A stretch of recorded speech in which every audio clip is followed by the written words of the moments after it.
Great. All right, now we're recording, guys. Sorry about that.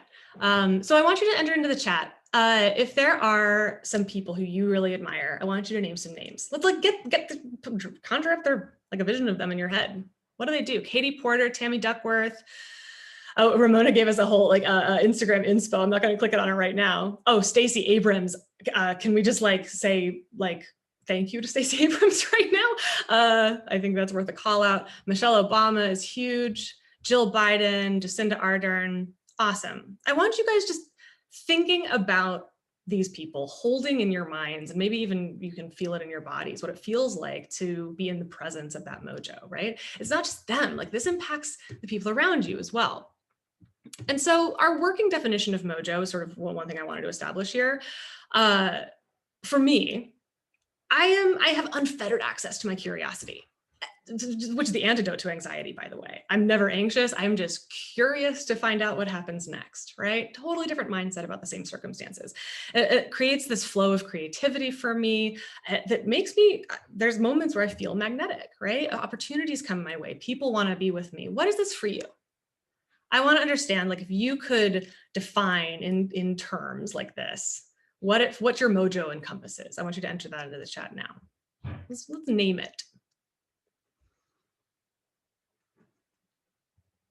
Motivated, yeah. So Rachel's saying she's super motivated. Yeah, light bulb on full power. It's just like shining, right? There's the very visceral kind of visual analogies here, right? Enthusiasm, definitely. Liberated, yeah. I had a client talk about like mama bear energy, like almost this protectiveness, right, of her time in particular is what we were talking about. Clarity, optimism, getting shit done, yes, just momentum, right?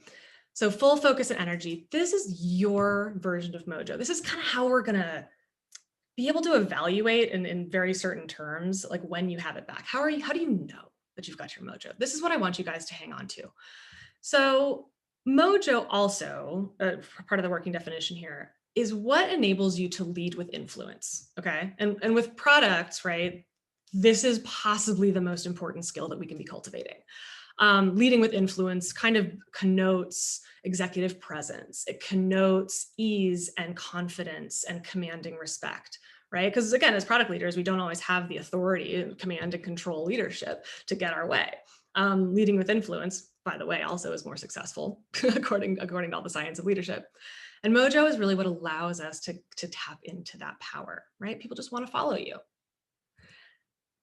And beyond you, okay?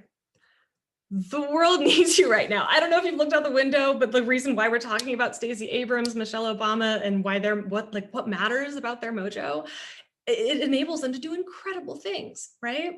And have major impact on the world. And I'm gonna say it, we need you out here, okay?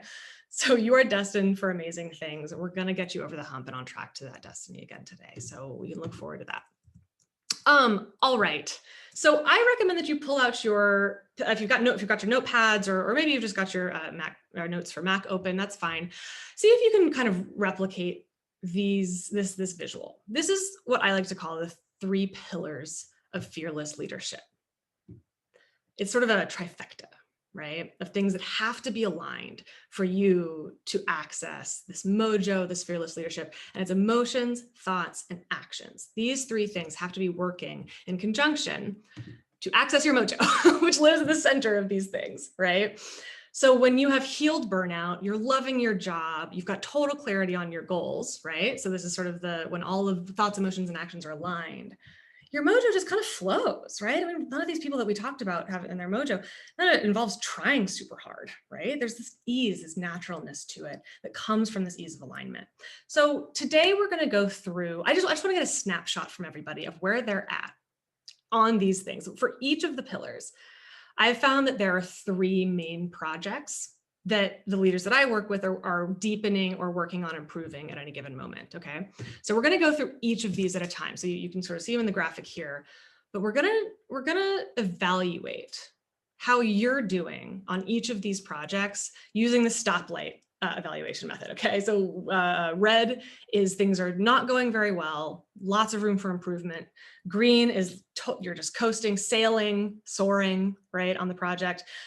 Yellow somewhere in the middle. All right, and I want to just get a sense of where everyone's at here, so that I can also just identify like how things are going for you guys in terms of your mojo and where we might be able to see some improvement. We'll then dive into a couple of specific projects. So for emotional agency, project number 1 under the emotions umbrella, you follow? Do you get stuck in your feelings often? Yes or no? So I want you guys to write into the chat is if you get stuck in your feelings all the time, red. If you're just like totally with ease, like you're able to just kind of acknowledge a feeling and do something to make yourself feel better, and that's an easy thing for you, I want you to mark yourself as green. Yellow, green, got a lot of yellows, a few reds. Oh, a bunch of greens, great. Sounds like you guys are like, there's some good emotional resources here. That's excellent to hear. Yellow, yellow. All right, I'll say this is a solid yellow. We got a few greens, a few reds, and then a lot of yellows. So I'm just gonna, again, here I am being kind of scrappy. Boom. We've got 1 yellow on this board now. All right. Number 2, under emotions, turning towards emotions is a skill that we work on a lot in Fearless Femmes. And this can kind of be evaluated as how often you numb feelings, especially right now. Our nervous systems are pretty overwhelmed. Are you numbing out with Netflix, wine, food, I don't know, other things that you use to distract yourself from your feelings more often? The same? If you are totally comfortable with like sitting in discomfort, I'd say that's a green. So mark yourself as red, red, yellow. Got a bunch of reds, yellows here. Yeah, this is, again, by the way, just a note, numbing is totally normal. I want to call that out, normalize numbing, but we want to keep an eye on it, right? Your Animal Crossing villagers love you. I believe that, Brittany. All right, so we'll kind of say that it's yellow, red here. I'll just kind of call it as a somewhere in between. We'll call it like an orangey red, but we'll just get the basic colors here. Keep it simple. All right, and number 3, self-regulation. This is one we're going to go deep on today. Do you have a toolkit that you use to calm yourself down? When you're when you're dysregulated, right? Which is kind of the opposite of self-regulation, obviously. Your emotions are sky high. You feel like you're freaking out. How easy is it for you to just calm down in a given moment? If it's super easy for you and you've got a bunch of things that you use to make that happen, that's green. If you're just like overwhelmed and you kind of are at the mercy of this dysregulation, anxiety, whatever it might be, until it decides to move on, then that's red. Bunch of yellows here. Got a green, little red, yellow, a few reds. I'd say we're netting out at about yellow. So boom, city. All right. So got some sunset colors up in here. All right, moving on. I'm going to speed up so we can make sure to stay on time here. So we're going to go into thoughts. Your inner saboteur, inner critic is project 1. How much suffering is your inner critic causing you right now? A lot, red, not at all, green, yellow, somewhere in the middle. Bunch of reds. Oh, Yuki's got green, amazing. Yellow, yellow, red, yellow, yellow, red. I'll call it, we got a bunch of reds at first and now we're getting a bunch of yellows. I'll call it yellow, yellow, red. I'll just stick to red for now, and then I'll average the other way for another borderline one. All right. Next project, managing your mind. This is a thing that we work on and cultivate in the group. Are your thoughts mostly positive or are they mostly negative? Super simple. What's your default? If they're mostly positive, green, mostly negative, red. Got a bunch of greens, yellow, green. Awesome. You guys are really good at managing your mind. Again, sometimes we kind of have to tell our brain what to think. If you guys are kind of have a good skill around this already, then our project on this is going to be just mind blowing. It's awesome. So got a few reds. So again, like our minds react to our environment there. That's perfectly reasonable. I'm going to go ahead and call that mostly green, actually, knowing that there was some diversity there. Number 3, under thoughts, is cultivating curiosity. Do you make time right now for novel, interesting, fun things? Or have you declared bankruptcy over your schedule and you're like, I don't have time for the things I enjoy? If that is the latter, it's red. If you are making time for stuff you like, that's green. Yellow, yellow, red, got a few greens. A few greens, yellows. All right, I think we're probably netting out at around a yellow here. Oops, is that the right one? That's the wrong one. There we go. Awesome. So we're getting a pretty interesting snapshot here, right? You guys following? Oh, yellow, but you feel guilty. Brittany, thank you for sharing that. That's a thing that I could go on and on about. I would love to talk to you more about it. All right, everyone following, still with me? We've got one more pillar here that we're going to dive into for actions. Okay, justice and inequality. The amount of bias that you encounter, the amount of oppression, the amount of systemic injustice that you are exposed to every day, every fucking day, there's my one F-bomb, increases the number of things you have to do to succeed. Super unfair, right? But it is simply a truth that must be acknowledged. We must obviously work really hard to lift each other up and rectify that injustice. But if you are exposed to a huge amount of injustice, I want to mark yourself as red. If you have a ton of obstacles to overcome, red.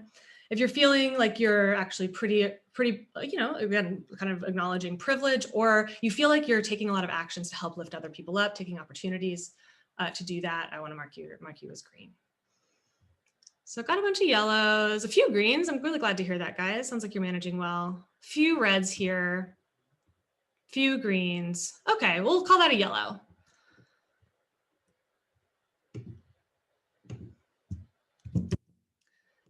All right. Second project under actions, vision-driven goals. All right, super simple. Do you have them right now or not? Are they written down? Are you taking action towards them every day? If so, you're green. If they're ambiguous or you're not motivated by them or you're procrastinating, that's a red. Got a few greens, all over the map here. Few yellows, reds. Yeah, we're getting pretty into the reds here. Got a few greens, glad to hear that, guys. Dark red, yeah, don't worry, we will get you. This is one area we're just gonna turn green today, so good news. So Elaine, you're green, I'm super glad to hear that. I think that's somewhere between yellow and red, but I think I saw more reds there, so let's do that. Just kind of getting a heat map here of how things are going. And the last project for actions, execution and accountability. Have you set yourself up for success motivationally, ideally with a community around you, at least some checkpoints for accountability, so you're not just kind of like on your own. Very few people are actually lone wolves doing like just out for themselves, right? If you have a good accountability program, green. If you feel like you're just kind of not following through because you don't have that, red. Yeah, got a bunch of reds, red, yellows. Yuki's got green again, that's awesome. Sweetlin's green. Yeah, yellow, red. It's been really hard to build community during COVID. So again, part of this is circumstantial, but we've got to get creative, right? We can't let this one falter. We can have all the goals in the world, but I'll be super honest with you guys. There's a reason why you haven't done them already, right? And it tends to come down to connection and community. So we've covered all of these. Here's our heat map for today. We're gonna zoom in on 3 of these projects today, right? So again, we're gonna go super fast. The first one is self-regulation. So self-regulation, again, is kind of this process of understanding your points of leverage in designing your behavior, right? If you're in a regulated state, look, things are pretty easy. Like it's easy to get from point A to point B. It's easy to motivate yourself. But if you're anxious, suffering from symptoms of dysregulation, like irritability or withdrawal, all these things just make life harder, right? So this is kind of the system. Take this in. If you guys were caught up on the emails that I was sending you leading up to this, you've seen this before. But this is the system that I'm gonna break down for you. So the self, right? When we talk about self-regulation, it's this body having thoughts and feeling things, right? So this self with all its thoughts and feelings does stuff, right? Takes actions to get a result. Did I just blow your mind? It is really this simple. Let me backwards engineer it for you. Any result that you want, right? We're at point A now, we get to point B, requires you to take the steps to get there, right? Actions is literally the only way to do that. Super simple. That could be promotion, it could be working on executive presence, it could be getting a raise, right? You've got to take actions to do that. There's just logistics involved. I want you guys to remember this. This is like one of 2 things that I'm going to say, remember, if you remember nothing else in this from this presentation. Everything we do is because of how we feel or how we think something's going to make us feel.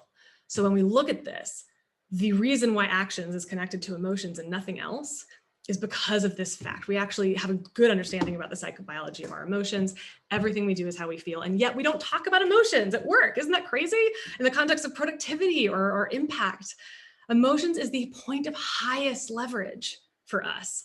Because if we're, you know, again, if we're fighting ourselves every step of the way, we're not going to take the actions that we need to take to get the result we want. So this feeling of being on the hamster wheel, right? This experience, this feeling of fighting yourself, having to overcome yourself to get basic work done, or being so anxious that sometimes it can be paralyzing, and at the very least makes you super unhappy, right? All of this is going to set you up to take action. You're going to be acting like a person who has these feelings, like a person who's afraid, like a person who is really enlisted in their own sense of limiting beliefs, right? It's a hard road. It's a tough road to hoe. So the way that we break through this, right, is to establish leverage rather than hamster wheeling, trying to force ourselves to take the actions we need for on a job search, for example.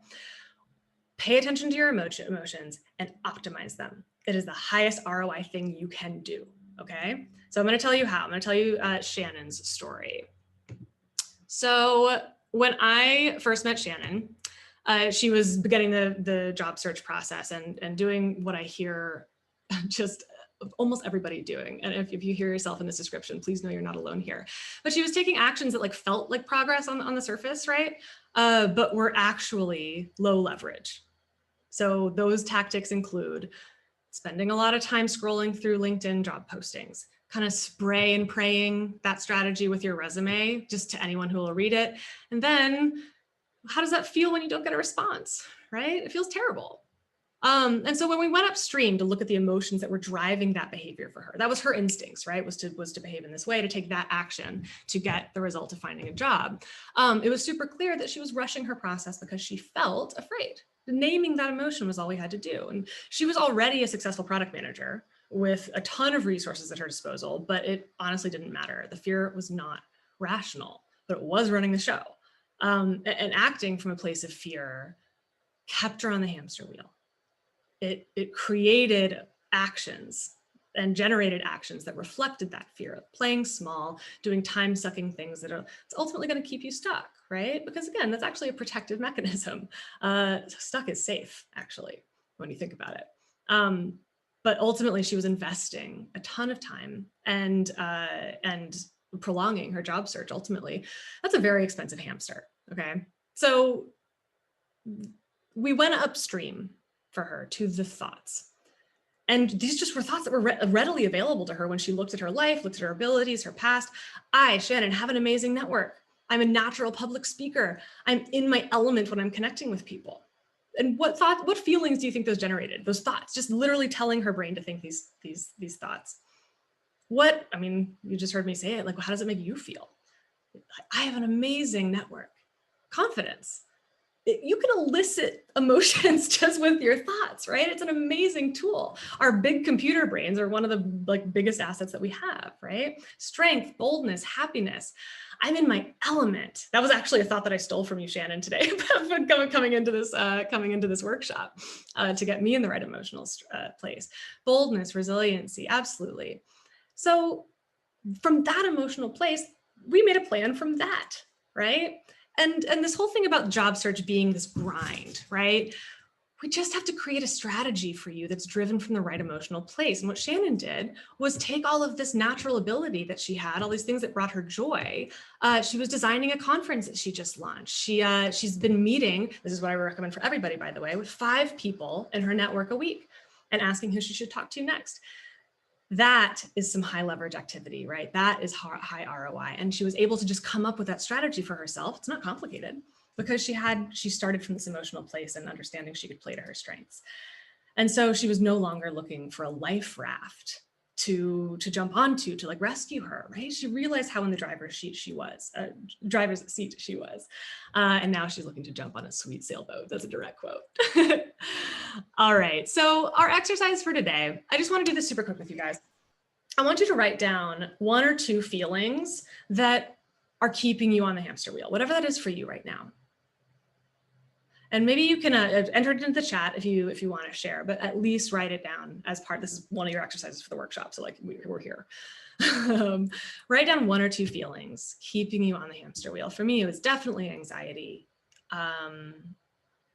fear. I mean, there's nothing more universal than that. Familiarity, that's comfort, right?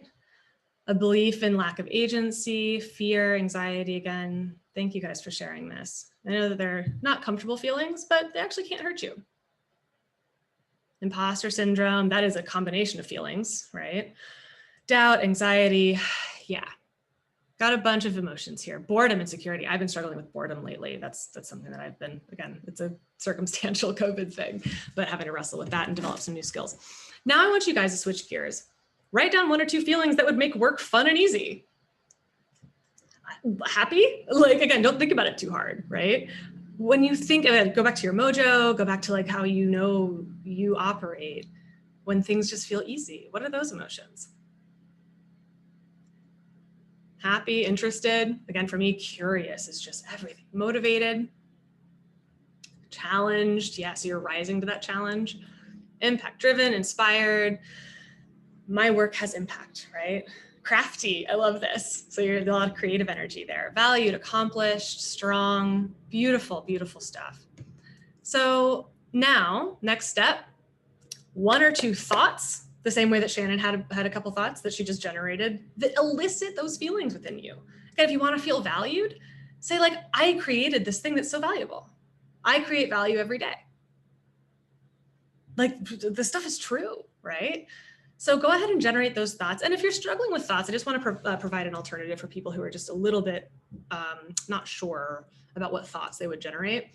I want you to then think of activities that get you there, right? So it could be walking in nature. It's one of my tools in my toolkit. Talking on the phone with a friend. This is simple stuff, right? And yet we skip it because we don't quite understand the connection between our emotions and our actions. So making ourselves feel good isn't something that we think is something we can do. So awesome. I want you guys to just write this down. Take your time. And feel free to share.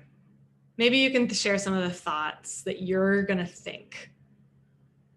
Because at the end of the day, you have to tell your brain to think these thoughts. One of my favorite quotes is that our mind is a wonderful servant, but a terrible master.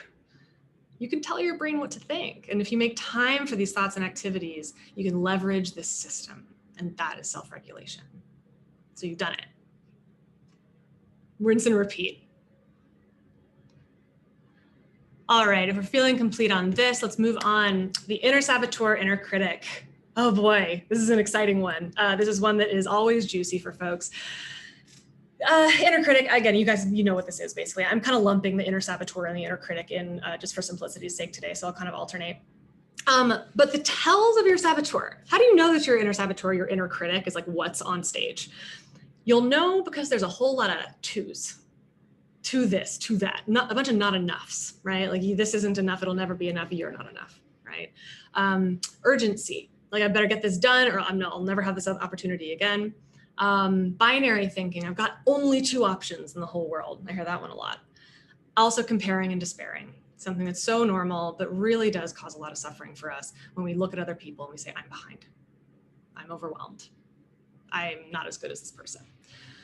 And this reminds me of Melissa Rausch, whose inner saboteur, inner critic is really interesting. So her tells, we were able to identify it, but it was her inner saboteur was a little less aggressive than we often see and maybe have experienced ourselves. Hers was really sneaky. So for Melissa, the voice didn't beat her up exactly. It actually was way more docile. It was like, I'm just so excited to learn from all these people who are more experienced than me. I'm just too young, too experienced. Then we're like, okay, we got some tells here. Too young, too experienced to go for this promotion. And the result was that she slow rolled her own development plan in her career to put any kind of promotion way, way, way down the line, right? This part of her believed that she wasn't ready. So here's what we're gonna do today. We're gonna do the same thing. We're gonna walk through how Melissa did it, and then we're gonna do it with you. We're going to talk to this inner critic like it's an actual person. like it's an actual friend. All right, this is not your enemy specifically. If a friend came to you saying it's these sort of signature critical lines, whatever it is, what would you do or say? For Melissa, if this was her friend, she would respond with comfort, sympathy, reassurance. She literally said, "Oh, hey, I hear you. I see you're afraid. But don't worry, I've got your back. You've taken risks before and it felt great. Slow rolling my career won't actually keep me safe anyway," right? It was just turning this exercise in befriending and seeing this part of you that is yelling for attention, so much so that it's sabotaging all of your best interests, right? And so we hear a lot about overcoming, silencing, vanquishing, as though this thing is our enemy. If Melissa had turned around and yelled at this part of her, it would probably just be more afraid, right? So befriending it is sort of a hot take. It's my hot take on how to more effectively process super normal saboteur, like instinctive responses to keep you playing small. Because when Melissa was fighting her saboteur, right, there was no room for her to believe that her youth or energy, her fresh perspective was a strength. Mojo, gone, right? But when she befriended her inner saboteur, she saw this major shift. She was then sort of like tapped into her mojo again, took this empowered stance to her boss, and congratulations, as of 2 weeks, she got promoted to product director at Nike. The dream came true. She embraced her true mojo, the authentic version of her that's actually this quiet confidence that makes the room shut up, right? You don't have to be the loudest person in the room to have mojo. No more slow rolling her career, and really embracing her unique leadership style. Again, when your saboteur is on your side, aligned with reality, mojo can flow again. So I want you guys to practice having your own back right now. First off, either write down or share in the chat, what are some of your inner critic's signature lines? Go ahead and write it in the chat if you want to share. I'll share some of mine. Mine was that no matter what I do, it's never going to be enough. Right? And I would sabotage myself by then kind of withdrawing and giving up. Then as an entrepreneur, oh boy, that was something I really had to get over. You got one chance. Yeah, Parna, this is sort of the binary thinking, right? Like you either are going to succeed or you're going to blow it. Those are the only two options. Not confident enough. If you were that good, you would have gotten more by now. It's got to be more complicated than this, not trusting our own instincts. That is something that's socialized in women, by the way. You grass isn't greener, stick with the devil you know. It's a great way to stay stuck. So now I want you guys to kind of take that one click deeper. Again, we're going into like the psychology underneath this a little bit. What is this saboteur actually trying to protect you from? When it's keeping you playing small, when it's leading you to settle for what you have, it's actually trying to help. In its weird, misguided way. I want you to try that frame on for size. What's it trying to protect you from? For me, the pain of disappointment. If I were to try something that I really cared about and then failed, of course, I mean, disappointment's awful. Like, thank you, saboteur, for looking out for me, right? It's completely different perspective on this that actually allows us to reconcile what to do next without letting the saboteur just hijack our rational brains, right? So if we can develop some empathy for ourselves, right? Because again, we've just imagined this inner saboteur as someone else, but it is you. We can move through this with a lot more grace. And again, when we can develop this fluency where we can with ease just relate to ourselves in this different way that's way less violent, our mojo can really flow. So I want you guys to just like take a snapshot of this again, noting what the saboteur signature lines are, understanding from a place of empathy what the saboteur is trying to protect you from, and then asking, what would I say to this person if it were my friend coming to me with this problem, this fear? So I want you guys to hold on to this model, and the next time that you find yourself struggling with the saboteur, I want you guys to practice this. All right, our last project for the day. Everyone's still with me? Feeling good? We can like get a little stretch in, have a drink of water. I know I need that.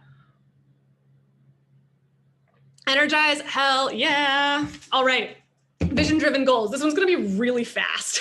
So I'm excited to share it with you. We're going to write a goal down. It's a big deal. Okay. This is the other thing, the second thing that if you remember nothing else from this workshop, I want you to like inscribe on your bones or whatever. That's kind of a weird metaphor. All your goals are simply a series of logistical steps. Look, if your goal, whatever it is physically possible, there's steps to get from point A to point B that if you wrote them down and did them, literally anyone could achieve what you're trying to achieve, right? In this way, we can actually leverage cold, hard facts, take a little break from all the emotions that get wrapped up in it, and like just meditate on this truth for a moment, okay? I really want you guys to let this sink in. So now that we have maybe loosened up some of the emotional tangle, I want you to ask yourself, what is one result or outcome you want to have in hand 6 months from now? Maybe some of this self-soothing, self-regulation, maybe some of the befriending your inner critic has softened some of the instinctive anti-mojo responses that your mind, emotions, and body might be having to the idea of setting a goal. I want you to just set it. It was Brittany would implement calling me out, bone inscription. Don't ask. So I want you guys to share it in the chat if you feel like it. Writing down goals is scientifically proven to make them more likely to come true. This is just, it's a way of encoding it in our memory. I want you guys to share 6 months from now, this is what you're gonna have. And this is like important, right? This is something that if you don't have it in 6 months, you'll feel like you are not aligned with your destiny, right? I know it sounds kind of cheesy, but that's exactly what it is, right? So a new job, everyone is taking accountability for herself and working on an idea, right? We've got a product management job, so new roles are big here. This is exciting. Because again, like we're gonna kind of finish this year strong and then start it with a whole strategy diving into the new year during that hiring season. So, next May, you guys will have these things if you plan properly, right? And again, leveraging the fact that it doesn't matter who you are or how worthy you are or how skilled you are. If you just do the tasks, do the logistics required, this goal will happen, okay? Now, importantly, I say vision-driven goals, all right? This is not just any old goal. If you set a goal for a raise and you don't actually give a shit about a raise, you are not gonna do it. It's just not gonna happen. You are not gonna motivate yourself. So I want you to ask this goal that you just wrote down, the 6-month goal, this new role, having 3 investors in your business, what will having it give you? Like a raise, you have $1 in my hand, I'm like, I don't care about the dollar. I care about what it allows me to do. Right? Wake up smiling. This is going to give you happiness. It's going to give you enthusiasm. You'll be seen as a leader, and that will be like really validating, right? That'll feel awesome. That is what having this will give you, right? Give you optionality. I love this. This is a big thing. This is a big thing for me as well, Heather. All right. So we've got this goal.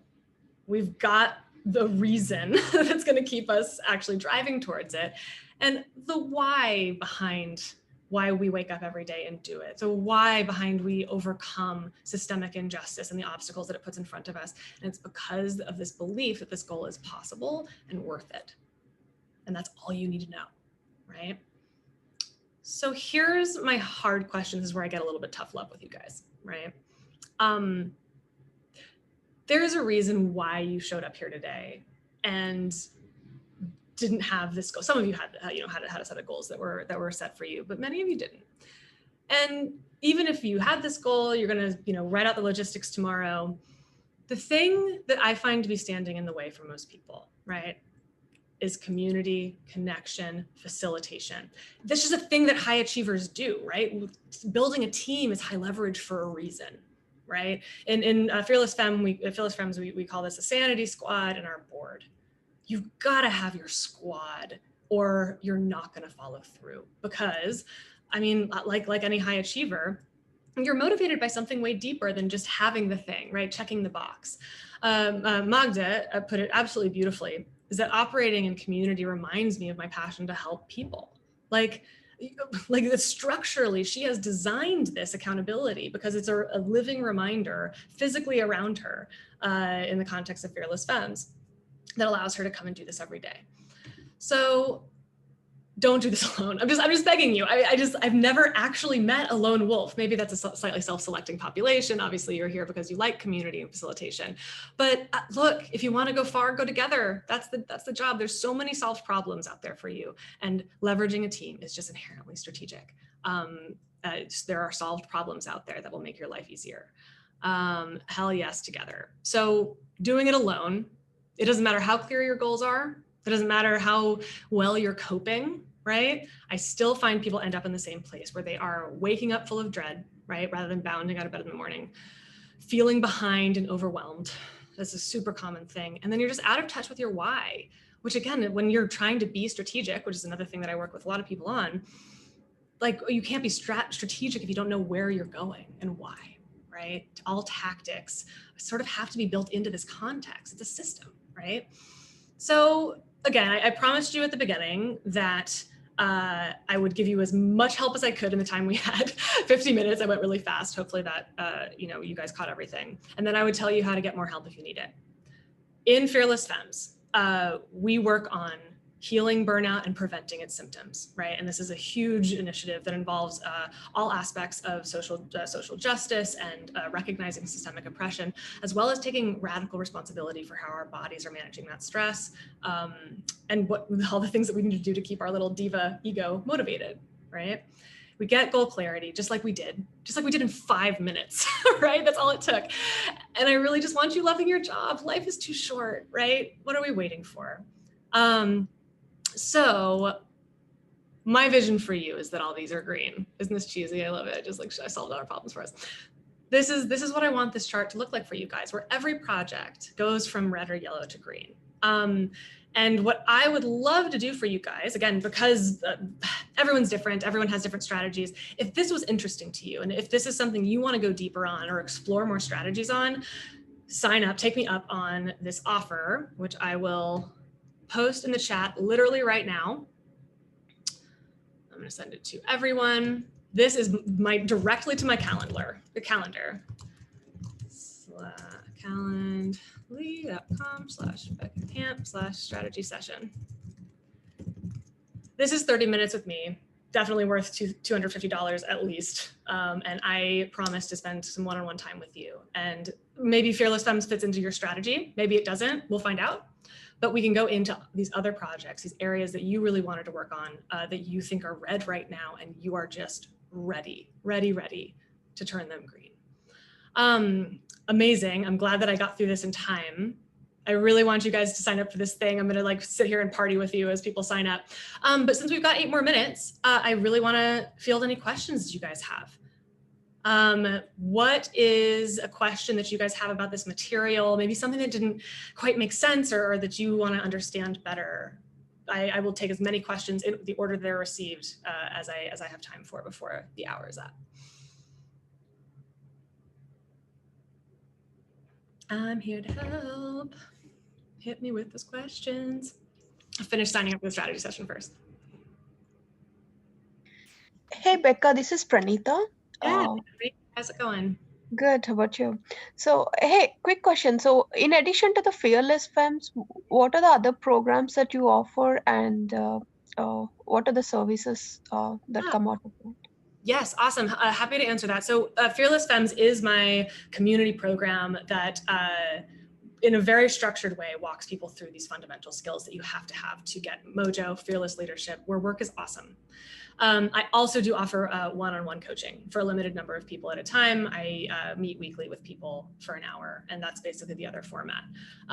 So if you're really interested in either of these formats, they're available to anybody, and I'd be happy to sort of talk about what the best strategy would be for you. And critically, I mean, this is an investment, right? So exactly what the outcomes are going to be for you. The ROI is absolutely critical, and I encourage everyone to think of their time, their money, their emotional energy as an investment. The way you're investing it right now might not be working. So if that's the case, we should definitely talk about it. But one-on-one coaching and this program is currently what I have. But I'll be doing free trainings and stuff like this regularly too. So stay in touch. Do you have any website where we can look into? Yep. So beccacamp.com. Let's see. I'll just come up here. Boom. Just my name.com. I'm /BeccaCamp on pretty much every platform. So you can look me up in all of the places. I love talking to people, especially just ping me with a question. I'm super here to be of service, guys. This is what I've devoted my whole life to. And I would love, love, love to connect.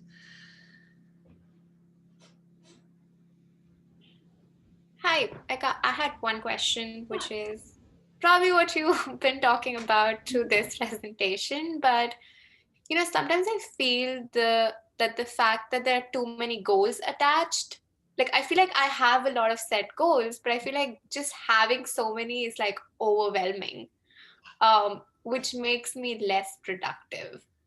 Yeah, just I guess how do you come out of that? Like, do you suggest not going ahead with all of them or just like having some time mapped out for each of them? What's like the best way to think of it? Yeah, super good question. And hopefully I can answer concisely.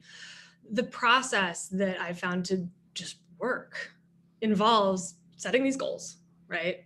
We estimate that it's a 6-month goal, right? Yeah. Then what you do is plan. This is another kind of like tough love thing that I use with folks, is that there's no such thing as busy. There's only sloppy planning. That's it. Like, again, if all our goals are just logistics, then if we just take it one step at a time, then you can accomplish whatever you want on any time frame you want. Now we have to balance that investment, right? You're an athlete.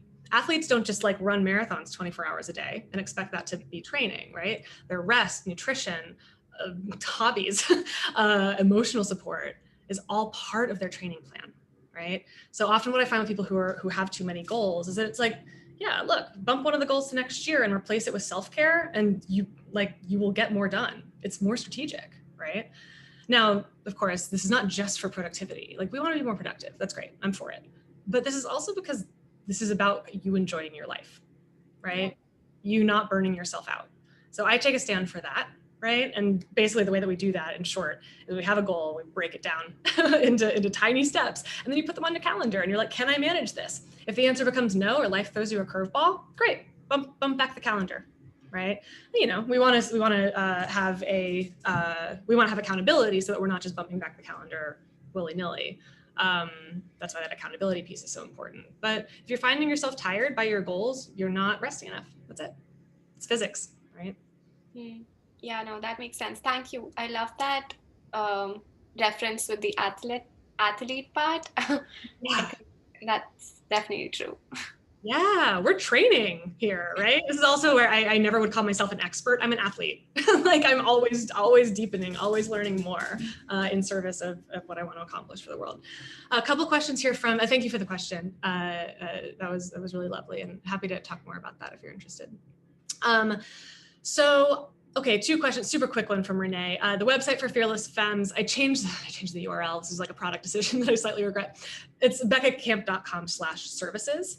And you can kind of see the layout and breakdown, but I would recommend just getting in touch with me to make sure that that I can just explain in more detail without revealing a bunch of proprietary information on the internet, exactly how this works. And I'm actually probably going to do a shorter training for anyone who wants to understand a little bit more deeply. So I'll make sure to send that out to this list.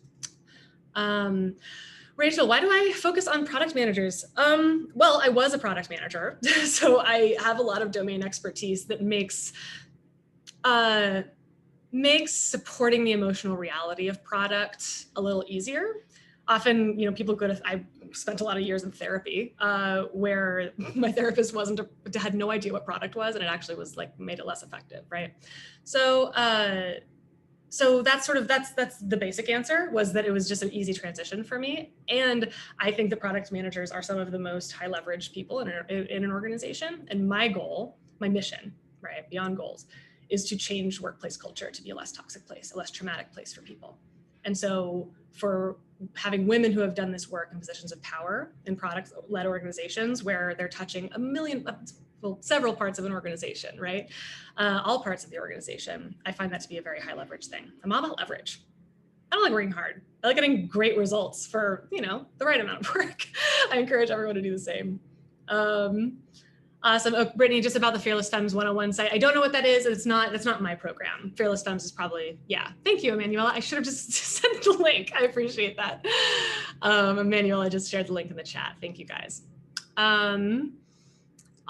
Any other questions for me? I know we got 1 more minute. If it's a quick question, then I can respond quickly. If not, take care of yourself, guys. I want to keep in touch. I'll email you with a follow-up, with a reminder with some of these resources, anything that you need. But at the end of the day, if it's not now, that's fine. If it's later, just reach out to me anytime. Again, doing this alone reinforces this myth that we are alone. And it's just a low leverage thing to do, and it's going to make you unhappy. So don't do that. I'm here for you. This group is here for you. And I'm excited to talk to you guys as you sign up for the strategy sessions. I'll see you there. Thank you. Awesome. All right. Bye, everyone. Have a wonderful day.